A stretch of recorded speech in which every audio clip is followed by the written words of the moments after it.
मित्रों नमस्कार, मैं मनोज सिंह आप सबका प्रयागराज की पावन धरती से स्वागत करता हूं। जैसा कि हम लोग जानते हैं, हम लोग हिंदी से संबंधित जानकारी के लिए हिंदी चर्चा परिचर्चा पर मिलते हैं। कल कुछ टेक्निकल प्रॉब्लम होने के कारण आप लोगों से हम नहीं मिल पाए थे। आज पुनः आपसे फिर मिलते हैं। आज हम लोग व्याकरण सामान्य हिंदी एक तरफ से धीरे धीरे हम लोग थोड़ा थोड़ा करके पढ़ेंगे। इससे आपकी भी जानकारी बढ़ेगी और हमारी भी जानकारी बढ़ेगी। आज हम लोग वर्णमाला से शुरू करते हैं। तो वर्णमाला शुरू करने से पहले 3 प्रश्न ऐसे हैं जो हमको हमेशा परेशान करते हैं। आइए हम लोग देखते हैं कि प्रश्न बनता कैसे है। सबसे पहला प्रश्न आप लोगों की परीक्षा में, चाहे वो सिपाही की हो, चाहे एसएससी की कोई परीक्षा हो, चाहे टीजीटी की हो, चाहे पीजीटी हो, एक प्रश्न सीधे बनता है कि भाषा की सबसे छोटी मौखिक इकाई कौन होती है।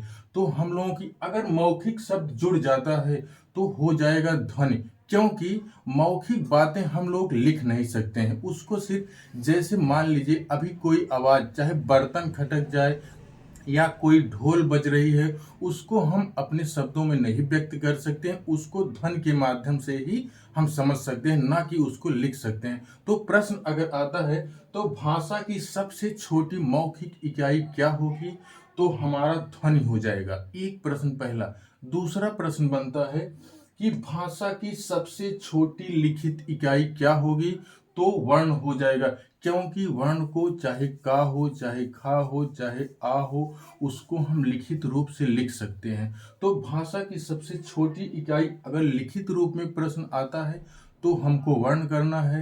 अगर नहीं भी सीधे सीधे पूछ रहा है कि भाषा की सबसे छोटी इकाई क्या होगी, तो भाषा की सबसे छोटी इकाई वर्ण होगी। इसी आधार पर तीसरा क्वेश्चन देखते हैं। भाषा की सार्थक इकाई को क्या कहते हैं, तो भाषा की सार्थक इकाई को हम शब्द कहते हैं। आप लोगों को याद करने का एक ट्रिक ये है, यहाँ सार्थक शब्द जुड़ा है और यहाँ शब्द है। यहाँ सा से सा को कोट कर लेंगे। सार्थक शब्द, शब्द हमेशा सार्थक होता है। जो सार्थकता जिसमें नहीं है वो शब्द नहीं है। हमारा 3 प्रश्न इस तरीके से बनता है। तो हम इसके बाद अब आते हैं वर्णमाला पर। देखते हैं, वर्णों के व्यवस्थित समूह को वर्णमाला कहते हैं। जहां वर्ण को एक क्रम से, कहीं स्वर है, कहीं व्यंजन है, कहीं अयोगवाह है, उनको उनके आधार पर हम व्यवस्थित करते हैं। तो 3 प्रकार से, किसी पुस्तक में 2 मिलेगा, लेकिन प्रमाणित पुस्तक पर हम देखते हैं तो एक स्वर होता है, एक व्यंजन होता है, एक अयोगवाह होता है।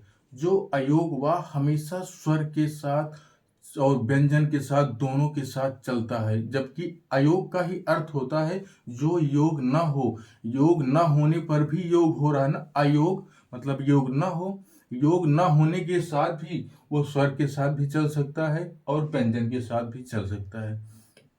तो आज के लिए इतना ही। कल हम आप लोगों को, कल परसों जब भी समय मिलेगा तब आपको हम बताएंगे इसके स्वर कितने होते हैं, व्यंजन के कितने प्रकार हैं, कितने हैं, उनका उच्चारण स्थान, अयोगवाह कौन सा है उसका उच्चारण स्थान। आप लोगों को अगली क्लास में हम फिर बताएंगे। एक बात आप लोगों से निवेदन है कि हमारे चैनल को सब्सक्राइब करिए, लाइक करिए, कमेंट जरूर करिए। कमेंट करने से एक फायदा ये होगा कि हमको पता चल जाएगा कहाँ हम सही बता रहे हैं, कहाँ गलत बता रहे हैं। तभी हमारी कमी पता चलेगी तो उसको हम सुधार करेंगे। मित्रों नमस्कार।